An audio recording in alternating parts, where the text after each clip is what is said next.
Ari, Colorado gets to thank Texas Tech for opening up its path to the college football playoff, but then it has to go to Lubbock and beat Texas Tech. The Red Raiders went to Ames, beat Iowa State this week. That helps the Buffaloes quite a bit because now Iowa State and Colorado, the two one-loss in Big 12 play teams, BYU still undefeated overall and undefeated in Big 12 play. Ari, if the Buffs can win out, I think there's a very good chance they're in a one-game scenario playing BYU for a shot at the college football playoff. Let me admit something, Andy. The Colorado's path to the college football playoff graphic we have here was not one that I thought we would have on our screen on November 3rd or 4th as we're recording this. I'll be honest. I did not think that. And it's there and it's real. Now, if you want to have a realistic discussion about what Colorado needs to do in order to make the playoff, I think there's only one pathway there, Andy, and that is to win the Big 12. And as things stand right now, they are in a second place tie with Iowa State in the Big 12 behind BYU, who is the only team left in the conference who has yet to lose overall and in conference play. Colorado does not have to play any of those teams. So that's a good thing.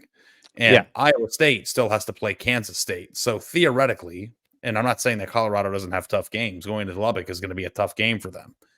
Theoretically, Colorado is in second place right now with the easiest path on paper to finish with one loss in Big 12 play, which would put them in Dallas against presumably BYU in the Big 12 championship game. And the winner of that game has to be Colorado. But if it is, they're in the playoff and they might be the 3 seed in the college football playoff. And I think tangentially, and look, this is obviously, I don't think Travis Hunter is thinking about this, but if he plays really well, and he has to play really well for them to keep winning, and they are in the playoff mix, and they are in the Big 12 championship game, there's a really good chance he wins the Heisman Trophy.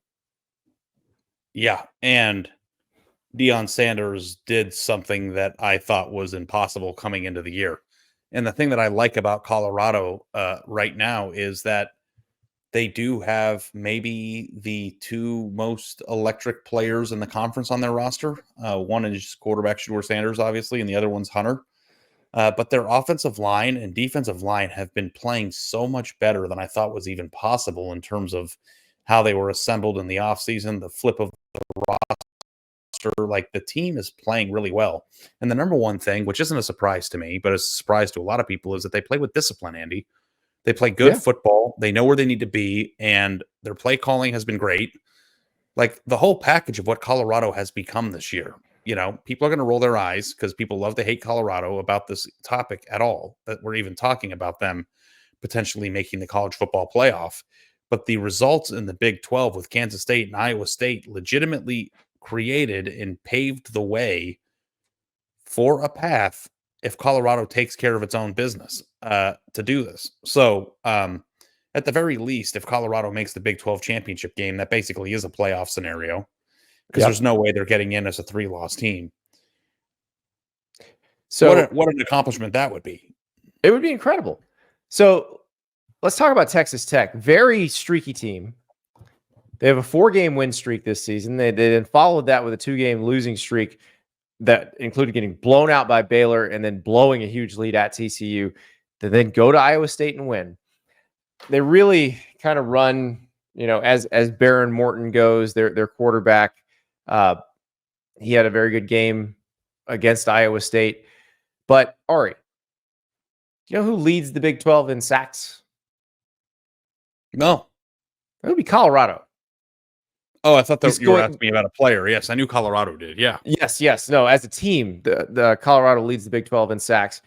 And if they can disrupt Baron Morton, which, you know, they've been able to disrupt opposing quarterbacks, really the only time they've had trouble is when Travis Hunter was out against Kansas State.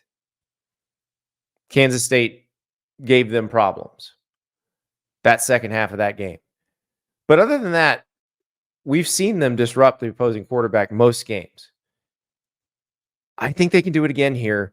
And if you look at the schedule, I don't want to get too far ahead of ourselves here, Ari, but when we looked at the schedule initially at the beginning of the season, when we thought Utah and Kansas and Oklahoma State were going to be teams that were competing for the Big 12 title, Utah and Oklahoma State, along with Kansas State, were the favorites to win the conference.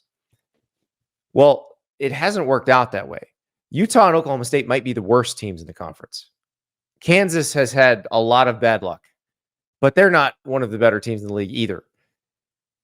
If Colorado can win this game, it is very realistic that they are 10-2 and in the Big 12 championship game. And the craziest part about this is that they probably wouldn't even have lost to Kansas State. They'd be unbeaten in the Big 12 if Hunter didn't get injured in that game.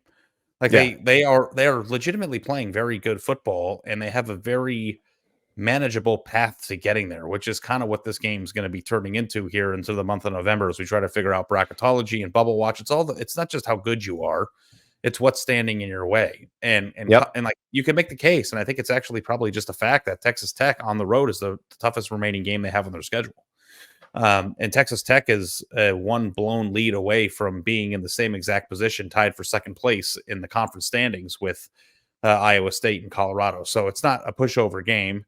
It's going to be electric there. I'm anticipating that, Texas Tech's fans are going to show up and show out for Colorado because they're going to throw a lot of tortillas on the field. They throw tortillas on the field. That's their thing. So I think, because, the folks at Colorado like to arrive with style. What if you had a suitcase with a taco bar inside it?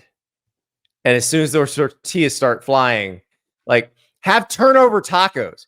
So if Travis Hunter makes an interception, he comes to the sideline and he gets to make a taco out of the tortillas they've thrown on the field.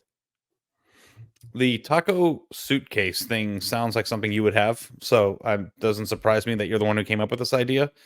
Are you assuming I actually have one in my bedroom right now? It wouldn't surprise me if you did. That's what I'm saying. Texas Tech has the tortillas, and Colorado has the baguettes, the diamonds, I think, that Shedeur wears, but, a little play on words there. No, it's been a pleasure to see Colorado exceed expectations. And, YouTube is a place where you can find a video about just about anything.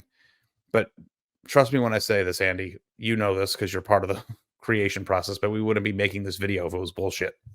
They're legitimately in the picture here. So no, they're absolutely in the picture. And no, we've said some things about Colorado in the preseason that we didn't think they were going to be here. We were wrong about that.